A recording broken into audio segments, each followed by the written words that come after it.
wabarakatuh. Saya Teddy Anwar dari Divisi Project. Pada uploadan video mingguan pembelajar kali ini di sini saya akan membahas suatu artikel yang sangat menarik, yaitu dengan judul 5 cara mendapatkan kebahagiaan di dunia maupun di akhirat menurut pandangan Islam. Nah, judul ini terinspirasi dari suatu artikel yaitu IDN Times. Nah, mungkin di sini setiap orang pastinya ingin mendapatkan kebahagiaan, bahkan orang yang jahat sekalipun pasti ingin hidupnya merasa bahagia di dunia. Nah, untuk itu setiap orang akan melakukan cara apapun untuk meraih kebahagiaan. Nah, terlebih dengan kita sebagai seorang muslim, kebahagiaan haruslah diraih dengan cara yang baik dan diridhoi Allah. Dengan begitu, kita tidak hanya akan mendapatkan kebahagiaan secara di dunia maupun di akhirat pula. Nah, lantas bagaimana kiat-kiat agar mendapatkan kebahagiaan di dunia serta di akhirat menurut pandangan Islam? Berikut penjelasannya. Yang pertama, kita harus sabar. Nah, sifat sabar sangat diperlukan oleh setiap manusia dalam segala aspek, seperti menghadapi musibah, menaati perintah Tuhan, menghindari maksiat, menerima takdir, menghadapi nikmat yang diberikan Tuhan kepada kita, dan lain sebagainya. Nah, tanpa adanya sifat sabar, tentu kita semua akan dipermainkan oleh hawa nafsu. Bahkan dalam sebuah hadis yang diriwayatkan oleh Imam Bukhari, sahabat Umar bin Khattab pernah berkata, kehidupan yang baik adalah kehidupan yang kami tempuh dengan kesabaran. Nah, artinya kita semua harus hidup dengan sifat rasa sabar. Kemudian yang kedua yaitu syukur. Nah, memelihara rasa syukur di sini dapat meningkatkan motivasi kita untuk terus beribadah kepada Allah. Selain itu, rasa syukur pula perlu diungkapkan secara jelas, baik dalam bentuk perkataan maupun dalam hati, serta diterapkan dalam bentuk tingkah laku. Nah, dengan rasa bersyukur, Tuhan pun akan menambah nikmat bagi hambanya, serta meridhoi orang-orang yang bersyukur dan menjauhkan dari bahaya.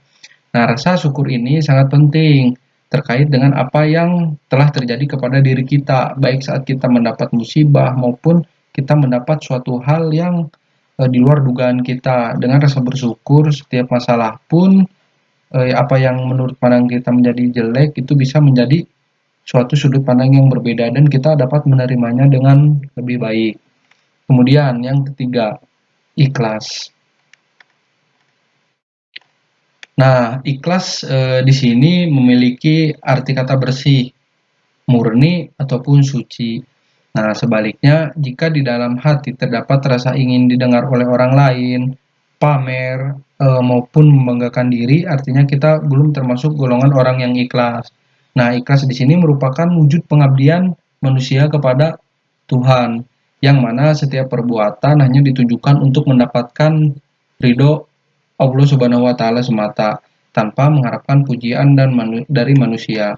Nah, memang sekilas kata ikhlas ini bisa dibilang simpel, tapi sangat sulit untuk dilakukan. Terlebih ketika kita mendapatkan suatu cobaan ataupun mendapati suatu masalah, kita akan sangat susah untuk hati ini berkata kita harus ikhlas menghadapinya.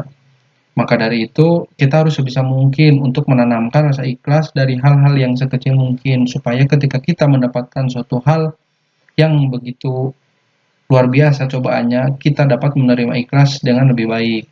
Kemudian yang keempat yaitu ridho.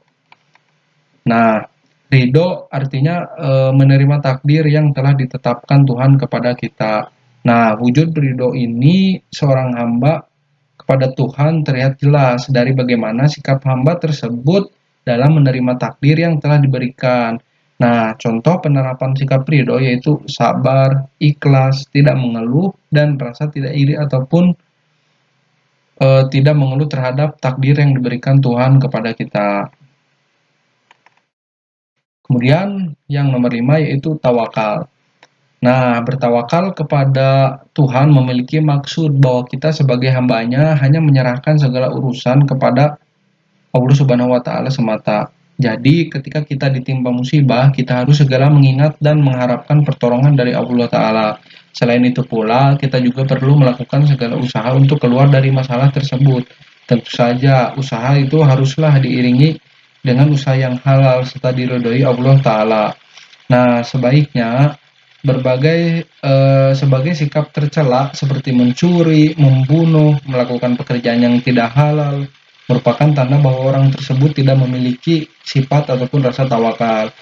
Nah, mungkin itu yang bisa saya bahas, kiat-kiat untuk mendapatkan kebahagiaan di dunia maupun di akhirat menurut pandangan Islam. Semoga kita semua dapat melaksanakan kiat-kiat tersebut agar senantiasa merasakan kebahagiaan dan ketenangan dalam menjalani hidup.